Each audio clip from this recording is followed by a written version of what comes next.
Genealogia do espírito. Os naturalistas situados no chão do mundo, desde os sacerdotes egípcios que estudavam a origem da vida planetária em conchas fósseis, até os mais eminentes biólogos modernos, atreitos à unilateralidade da observação, compreensivelmente não conseguirão suprir as lacunas existentes no quadro da evolução. Não obstante, Cuvier, com a anatomia comparada, tenha traçado forma básica à sistemática da paleontologia.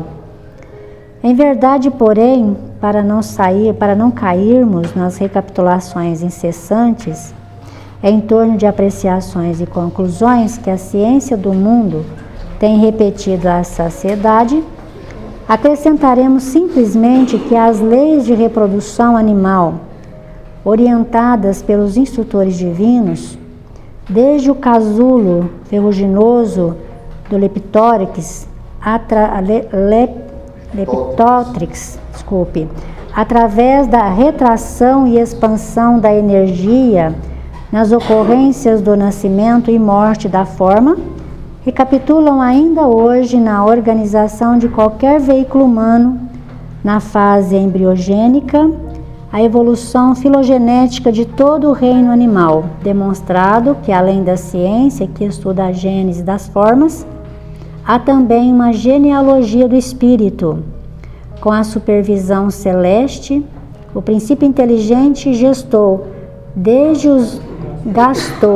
hoje, nossa, eu estou lendo errado hoje, hein?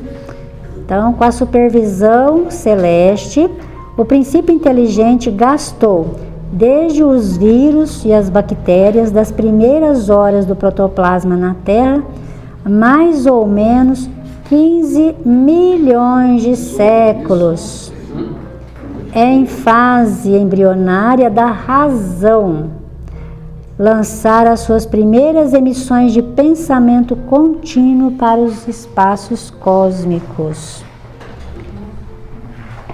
Então, vamos lá, né? O André Luiz, ele fala de uma coisa aqui muito importante, que tem um efeito extraordinário na nossa compreensão sobre a reencarnação. Ele fala aqui que desde o casulo ferruginoso do Lepidopteryx, através da retração e expansão da energia, então nós vamos falar sobre isso aqui, tá? Retração e expansão da energia. O que quer dizer isso aqui? Retração e expansão da energia nas ocorrências do nascimento e da morte.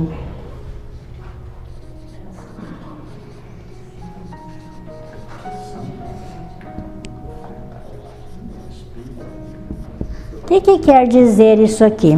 Porque isso aqui está ligado dessa forma. Retração no nascimento, expansão na morte. O que vocês entendem por isso? Quando vamos nascer, vamos preparar para o nascimento, a gente não ouve aquela sempre falar assim, que a gente entra em estado embrionário, diminuído, enfim, compactado. É isso mesmo, né? Isso, o corpo espiritual, né? Então ele tem que ser recolhido, se a gente pode chamar, qualquer nome que se dê, mas enfim, ele precisa ser retraído. Por que ele precisa ser retraído? Porque ele vai ser ligado a um corpo embrionário físico. E esse corpo embrionário já tem forma? Não. Ele vai desenvolver forma. E quem que vai dar a forma a esse corpo? O espírito através do seu perispírito, certo? Então, quando o espírito é ligado através do perispírito, aquele embrião que vai começar a se formar, ele precisa ser retraído. Imagina se conseguisse, se fosse ligar um espírito adulto a um embrião. Seria impossível isso. Então, esse ser que começa, né, a tomar forma, que simplesmente tem só uma coisinha aqui ainda, então ele precisa da retração das energias do espírito através do seu corpo espiritual ligado aqui. E à medida, então ele se conecta aqui nesse embrião, esse embrião começa a tomar forma, a forma que o espírito vai dando a ele. Então, à medida que ele vai fazendo isso, ele vai fazendo qual o processo? Expansão. Então, quando ele se conecta, o espírito começa a formar aquele embrião, dá a ele a sua genética. Então, é isso que nós estamos falando, que o André está falando da genealogia do espírito. Ele começa a dar a genética dele para aquele corpo que vai começar a expandir. Tá, expandiu até um certo ponto, aí ele precisa nascer, ele precisa caminhar sozinho. Então chegou naquele determinado ponto, se desvincula, porque não dá para crescer mais, não dá para expandir mais, né? Ali, então ele começa a sua trajetória individual, liberado do casulo materno. Então ele vai continuar a sua expansão, vai continuando a sua expansão. Então esse é o processo geral do universo. Tudo ocorre dessa forma. Então, sempre o ser, ele vai se retrair e depois ele expande. E à medida que o corpo vai crescendo, ele vai se expandindo na sua forma natural. Quando ocorre o processo de morte natural, o espírito está expandido naquilo que ele precisa estar. Então ele se libera e está no seu estado natural. Mas e aí, e vamos imaginar que acontece esse rompimento com a idade 6 meses, 1 ano, ele não expandiu ainda, o que será que vai acontecer? Como será que vai ficar esse espírito? Volta a forma natural dele. Antes de ele diminuir, ele volta naquele estado que ele estava antes. O espírito. Mas ele tá com 6 meses, ele não deu esse processo de expansão ainda. Então, ele volta à forma que ele estava, antes dele começar a fazer essa retração, não é? Ele volta mesmo. Porque tem que, se ele já tivesse nascido, já desencarnado, nasceu, depois logo nisso já desencarnou, aí no caso ele ficaria já na forma de criança, na forma que ele estava, que ele já tinha encarnado, depois desencarnou, né? Mas como ele não encarnou ainda, está reencarnando ainda, eu acho, opinião, que ele volta à forma que ele estava. O que vai depender se ele vai voltar à forma dele anterior ou não? Se ele vai expandir? Evolução espiritual é que vai determinar se ele vai voltar ao estado original dele, antes da retração, ou se ele vai permanecer sendo cuidado como criança no mundo espiritual e preparando uma nova reencarnação. Aí é o espírito que decide isso ou não? Não, depende da evolução. Estágio evolutivo. Logicamente, pode falar, Flávio. Se ele tem um estado de evolução alto, ele consegue moldar o próprio perispírito de acordo com a necessidade dele, né? Sim, ele consegue fazer essa expansão. Naturalmente ele conseguirá isso. Logicamente que nós precisamos entender que todo esse processo, ele acontece isoladamente, acontece só assim ao acaso. Como que acontece tudo isso? O propósito de desencarnar com 3 ou 4 meses já veio com essa. O propósito, o preparo já está a reencarnação. Não, vou desencarnar com 4 meses, 6 meses. Um caso muito belo que nós tivemos aqui na casa aconteceu da seguinte forma, né? Às vezes até algum de vocês a conhece, a Michele. A Michele teve gêmeos, né? Ficou grávida, teve gêmeos.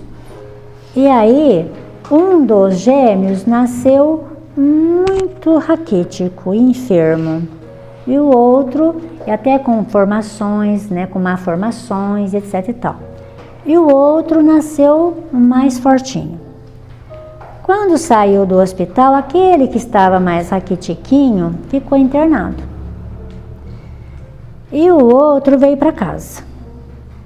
Só que tudo que acontecia lá com aquele que estava no hospital refletia aqui no que estava aqui em casa. Se ele ficava resfriado lá, aqui também ficava. Se tinha um probleminha lá, esse aqui também tinha. E esse aqui, se eu chorava de lá, ele chorava aqui também. Então eles tinham essa relação. Foi um determinado momento, o que estava hospitalizado não resistiu, desencarnou. Passado um período, o outro já tinha crescido, já estava andando até assim, né? Já estava no velotrolzinho e tudo mais, e de repente pegou uma resfriada, uma gripe. Dessa gripe agravou, ele desencarnou também. Aí imagina o desespero dela, porque os dois, se o outro estava indo tudo bem, o que acontece? Qual é a informação que os amigos espirituais deram? Aquele que estava em melhor condição, na verdade, era para aquele outro um protetor. Para ele conseguir retrair-se e conseguir a fecundação, que ele não teria condição de fazer isso sozinho, ele precisou vir junto. Então ele veio junto, os dois, para que ele, porque vamos voltar um pouquinho, quem aí leu lá o Missionários da Luz, né, que vem antes dessa obra, o André Luiz nos explica a seguinte situação, tá? Eu vou apagar aqui, tá? Para a gente poder falar sobre isso. Então, o André Luiz diz assim, aqueles que vão participar do processo da reencarnação não ficam juntos quando o casal está na sua relação sexual. A tarefa deles entra logo depois, tá? Então, começou lá o primeiro espermatozoide. Tem uma briga de um tantão aqui, né? Tem um tantão aqui. Mas, esses aqui, eles precisam, né? Alcançar o óvulo e fecundar. Tá, quem vai dar a força para esse aqui chegar no lugar dele? Porque esse aqui já foi escolhido. Ele já foi selecionado antes.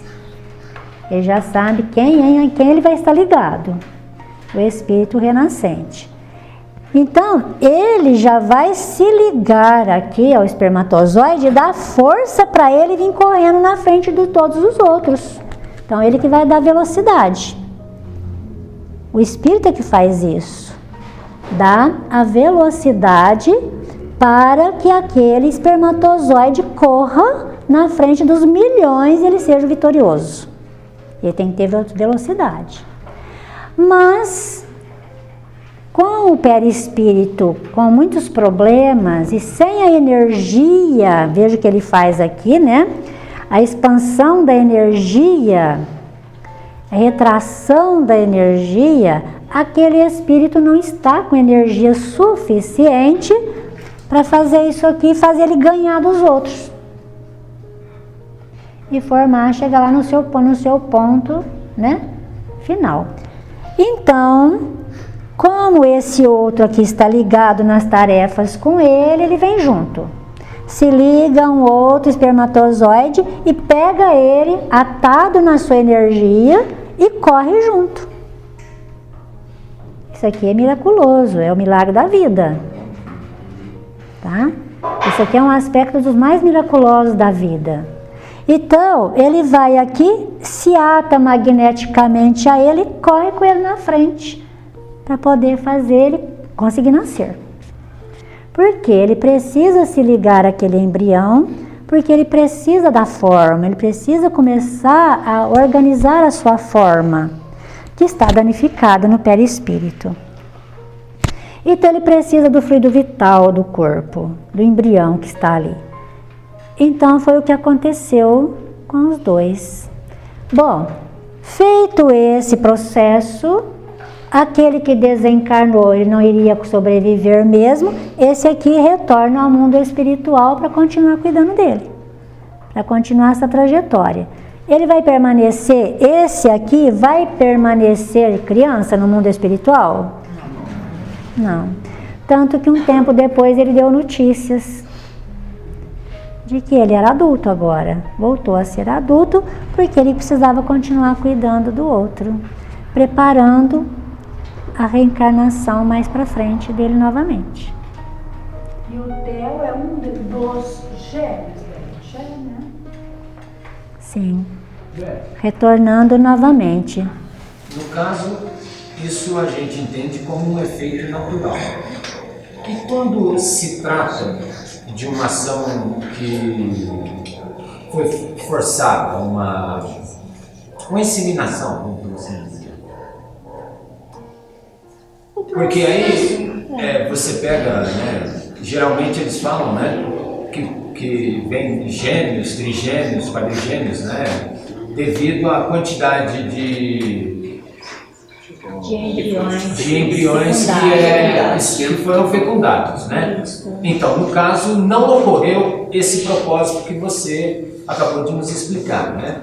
E sim uma ação que tem a influência do ser humano. É a mesma condição? São as mesmas condições? Mesma coisa. Mesmo tempo já existe a determinação no plano? Veja bem, como nada ocorre aleatoriamente, se a gente pensar bem que nada ocorre fora da lei divina, mesmo lá na inseminação, fecundou o embrião e tudo mais. Bom, mas ali tem alguém à espera, porque a reencarnação é de lá para cá e não daqui para lá. Sim. Né? Então, se aquela pessoa tem um casal lá, que já tem seus afins lá no mundo espiritual, aguardando uma oportunidade. Se não for a hora deles, aquele embrião vai se perder, pode fecundar, mas não vai virar nada. Como muito se perde, não vira nada. Se não for a hora desse, é que descer. Mas se for a hora dele descer, vai fecundar do mesmo jeito. E na hora que é inseminado na mãe, ele se liga lá. Tá? Não lá no in vitro. Ele se liga na hora que coloca na mãe. Sim, aí começa o processo da vida. A partir do momento que vamos dizer assim, que tem a mãe ali, existe a ligação. Que tem que começar aí para entrar no processo de expansão. Precisa desse mecanismo. Porque a retração já aconteceu. Já foi lá. E sempre assim, às vezes vem as mães, assim, as mulheres conversar, porque não conseguem engravidar e etc e tal, faz um tempão que está tendo. Fala, olha gente, quando for a hora, não se preocupa. Se tiver que vir, vai vir de qualquer jeito. Por quê? Porque é uma coisa assim, como a reencarnação é de quem vem, não adianta eu querer. Eu quero que alguém venha, mas não tem ninguém ainda preparado para vir comigo, vai ser a hora da pessoa. Pensa bem. Reencarnação é de quem vem, não é assim? Imagina que eu vou pegar alguém a laço lá em cima e ele vai nascer aqui agora. Peraí, não, como que eu vou fazer? Eu vou perder a consciência? Eu vou retrair e vou para aí de qualquer jeito? De jeito nenhum.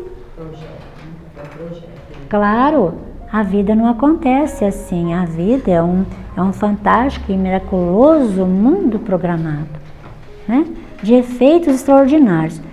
Então, a pessoa chegou a hora dela, tudo bem. E eu conheço casos, e diversos casos, tá? Que a pessoa não tinha ovulação nenhuma. E o ginecologista chegou a falar assim, é impossível, você não engravida. Isso aconteceu com uma amiga minha, já depois disso umas 3 já. Não acontece, não ovula. Tá bom, você parou até de fazer tratamento. Porque não ovulava, porque ela nunca teve menstruação. Quando um dia ela chegou para a doutora e falou assim, doutora, eu tô grávida, impossível. Tô grávida, eu fiz o teste e foi ver, estava mesmo. Porque era a hora daquele espírito, não importa. né? Não importa, e foi um grande desafio da vida dela. Ela falou que foi o maior desafio da vida dela, foi o filho. Uma pessoa extraordinária. Ele se formou um homem trabalhador, mas tinha um gênio que ela falou que aprendeu a vida inteira com ele. Ela disse assim, olha, para começar, ele tinha 4 anos de idade, para mim conseguir colocar ele no chuveiro para tomar banho era 11, 11h30 da noite, porque eu entrava junto e carregava ele amarrado comigo. Ela falou, foi o desafio da minha vida. Ela falou, por isso que eu não engravidei antes. Ela engravidou com mais de 30 anos, né? Então, e outra coisa que acontece na Terra, né? Está acontecendo agora na Terra. Aí o Márcio falou assim, das inseminações, né? Vocês viram que o controle de natalidade está grande, não está? A hora que alguém resolve, tem fila. Ele fala assim, agora nós vamos de 3 de uma vez.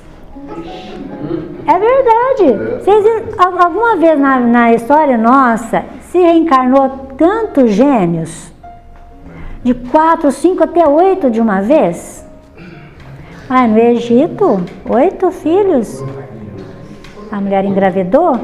Então veja, a hora que a pessoa decide, aí fala assim, vamos aproveitar e vamos tudo uma vez, que agora ela vai fechar as portas, né? Então, vai todo mundo junto.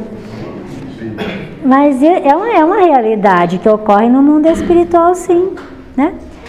Mas quando chega a hora daquela pessoa, a pessoa vai vir, a reencarnação é dela.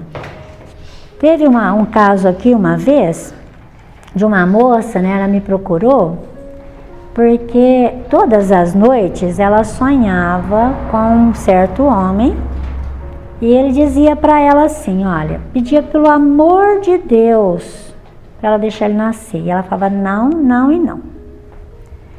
Eu mudei, ele tinha sido esposo dela na vida anterior. E ela dizia, ele falava assim para ela, e ela me relatava isso em detalhes. Ele falava assim, pelo amor de Deus, me deixa nascer, eu preciso me reconciliar com você, eu mudei. Ela falava assim, não mudou nada. Ela falava para ele, não, não e não, não vou deixar. Pelo amor de Deus, eu preciso nascer com você. E não, isso foi mais de mês. E ela sonhando dessa forma, e ele pedindo pelo amor de Deus para nascer. Aí, graças a Deus, ela entrou por uma porta espírita, né? E nós começamos a conversar a respeito disso. Graças a Deus, ali uns 3 meses ela estava grávida, né? Conseguiu se conciliar com ele. Mas olha a dificuldade, às vezes, de uma pessoa para nascer numa família. Para ser aceito. Basta querer. Não. E os acordos? André Luiz nos fala isso, né? Que muitas vezes, quando chega o momento daquela alma programar a sua reencarnação, ele vai lá, a família é chamada, principalmente a mãe, né? Que vai ter que receber, o pai é chamado, então eles conversam, tem que se acertar um pouquinho ali. Principalmente quando existem muitas diferenças entre si que precisam ser acertadas. Então, essa é a beleza da vida, tá? Oi? Essa questão de correção da forma, quando o espírito tem um problema e que a pessoa encarna e depois desencarna precocemente, essa questão, como é o espírito? Ele também tem problemas ou só o perispírito? Como que é aquela... Lembra lá atrás que nós começamos lá falando que o espírito, ele reflete no pensamento e cria o campo mental. O campo mental é que forma o corpo espiritual. Então é nessa cadeia. Na verdade, o corpo espiritual só tem problemas porque o espírito está carregando os problemas, que ele não mudou ainda. Então, o que ele pensa cria o seu corpo mental, e o corpo mental é que forma o perispírito. Então vem de lá o problema da imperfeição, da correção. Sim, está aqui, né? Por isso que nós vamos ver tanto na doutrina espírita reforma íntima, reforma íntima. Reforma íntima do quê? Do corpo? De quem? Do espírito, né?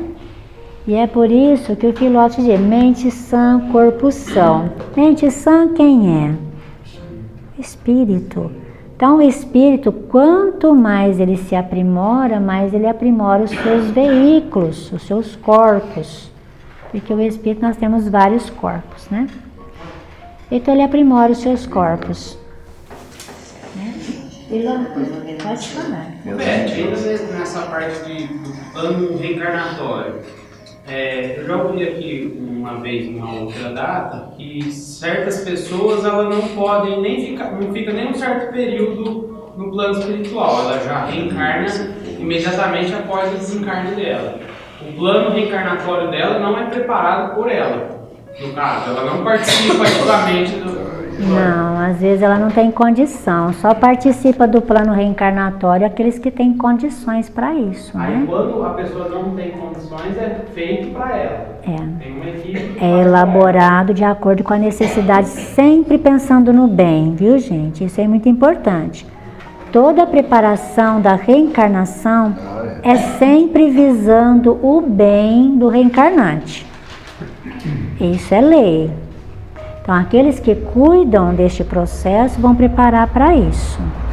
Então, de acordo com a necessidade evolutiva, então é escolhida a família.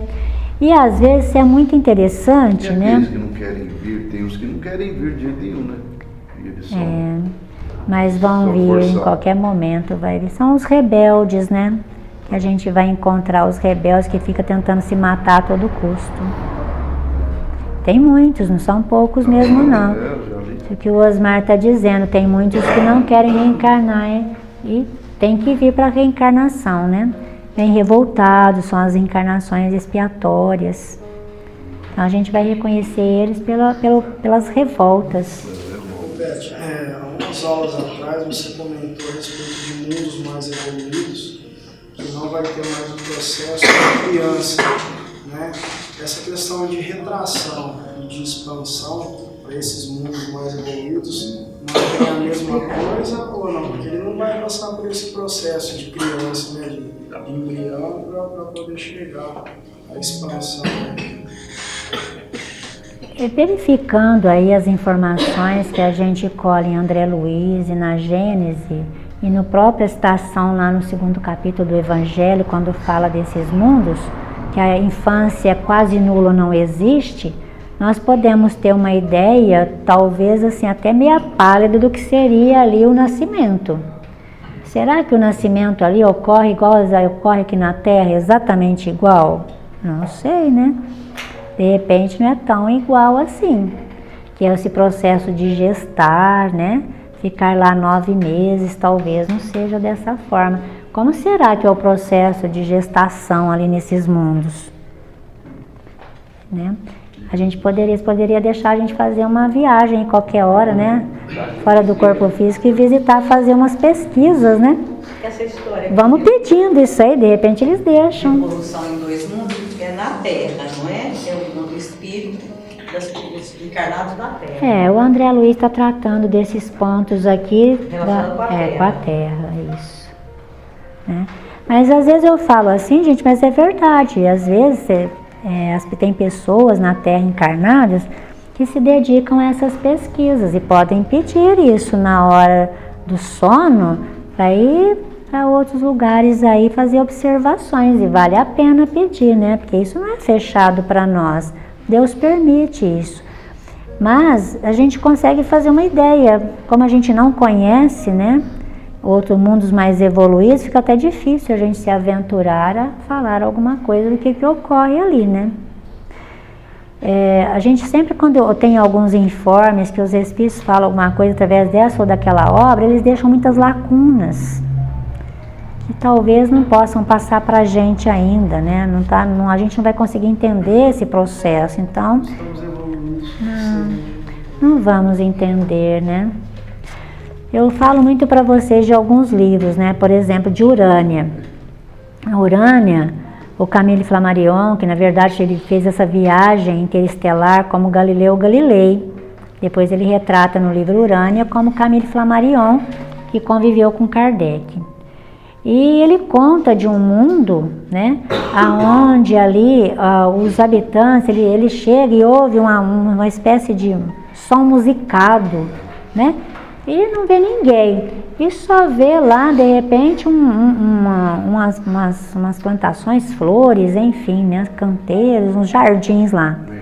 De repente desse jardim, né, se levanta libélulas voando. E ele pergunta, mas o que? Aí ele fala assim, não, são os habitantes daqui. Tá? Então, é a forma que eles têm. Então, eles voam, literalmente, né? E totalmente assim, tem a forma semelhante à nossa, mas como será que é o nascimento deles ali? Será que é igual ao nosso aqui? Só que são mais evoluídos do que nós. Muito mais. Né? Então é muito assim da gente falar alguma coisa, né? Seria já até particularmente um desentendimento, né? De minha parte me aventurar a falar alguma coisa. A gente pode imaginar, né? Beth, essa questão de adoção, a família adotiva também é escolhida ou não? Para a evolução desse espírito? É um processo, a gente fala aqui da atração magnética, né? Vocês já observaram que as pessoas que adotam as crianças são a cara deles? O Emmanuel fala assim que ninguém adota ninguém, só vai buscar o que deixou para trás na outra vida. Pronto. Que adoção é isso. A gente busca de volta o que deixou para trás. Então, quem adota só está pegando de volta quem abandonou. E é verdade, é uma coisa impressionante, gente. Pode ser cor de pele diferente, mas olha os traços para vocês verem. É uma coisa extraordinária. Os traços das pessoas que adotam, a criança tem. Então, tem alguma coisa, tem um sentido, né? Então a adoção, claro que tem pessoas que adotam, né, e trazem para si almas que não é porque ela às vezes abandonou pela maternidade. Mas a gente tem casos que nós conhecemos de que a pessoa, por exemplo, adota um monte de filhos, acaba cuidando, quase criando um orfanato, né? Mas aquelas almas são todas comprometidas dela, que ela tem que cuidar nessa vida. No caso do Divaldo, pode relacionar a isso? Muitas vezes, sim. Que parece que tem filhos que ele fala com um carinho muito especial, né? Mas ninguém cuida de um tantão de gente assim à toa, né? Se a gente levantar o véu das reencarnações, nós vamos ver que aquelas almas tudo comprometidas, tudo caída por nossa causa. Então a gente tem que buscar aquelas almas de volta e devolver dignidade para elas. Devolver-lhes a vida, né? Na verdade, a mamãe Floria, ela tinha 500, 600 crianças. Não é? A vida toda. Quem sabe essa pessoa não foi uma rainha do passado que, na verdade, não ligou para os seus súditos, escravizou seus súditos, deixou a miséria, né? E hoje tem que trazer aquele povão de volta para cuidar. Para dar dignidade, tem que sustentar. E sustentar ainda com miséria, né? Trabalhando na miséria ainda, com muito pouco ou quase nada. Isso tá cheio, né? Então, assim, a nossa história, uma coisa é certa. Ninguém aqui na Terra está recolhendo almas para cuidar que não tenha compromisso com ela. Ninguém está nesse patamar ainda de missionário, né? Tá todo mundo pegando aí para cuidar quem abandonou. De alguma forma, por indiferença, seja pelo que for, sabe? Por abandono, por indiferença, por descaso e até por subordinação mesmo. Então a pessoa pega de volta para cuidar do jeito que deixou, isso que é mais interessante, né? Que a gente pega de volta do jeito que a gente deixou. E por isso eu falo assim, olha, às vezes, né, a mãe recebe lá um filho que tem problemas com droga, com alcoolismo, e não tem muita responsabilidade. Muitas vezes aquele é o esposo do passado que ela abandonou e ele entrou na bebida por causa dela. E hoje é filho, né? A reencarnação tem essas coisas. Por isso que o André Luiz fala aqui da retração e expansão da energia, tá? Da energia. Então, demonstrando que além da ciência que estuda a gênese das formas, há também uma genealogia do espírito, tá? Dentro desse aspecto. Ok? Tudo certo? Entendido até aqui? Podemos passar para o capítulo 7? Evolução e hereditariedade. Ok? Muito bem. E aí, gente, só assim, terminando ainda lembrar aqui, vocês viram quantos milhões de séculos demorou o desenvolvimento da vida para chegar nas primeiras emissões do pensamento contínuo. O que quer dizer contínuo? Pensamento contínuo.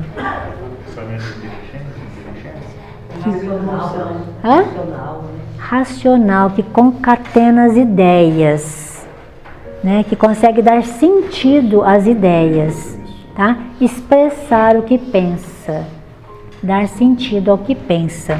Olha o tempo que isso ficou no embrião na Terra, até chegar a despertar dessa forma.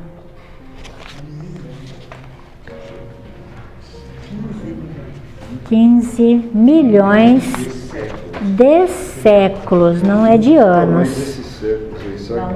Esse período deles é o nosso? De séculos, sim. Contado, o André Luiz está fazendo uma contagem dentro do que a gente conhece, dos 100 anos.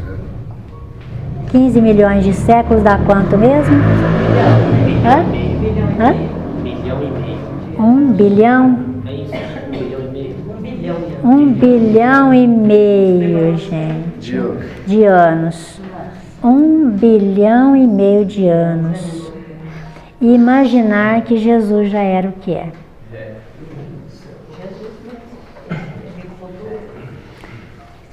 E nós estamos há 2000 anos dele, para a existência dele na Terra, e a gente está aqui patinando ainda, né?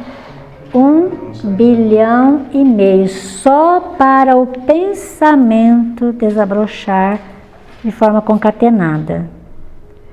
E Jesus é que organizava isso. Imaginemos o que é isso, o que é a grandeza desse Espírito. Princípio inteligente e hereditariedade.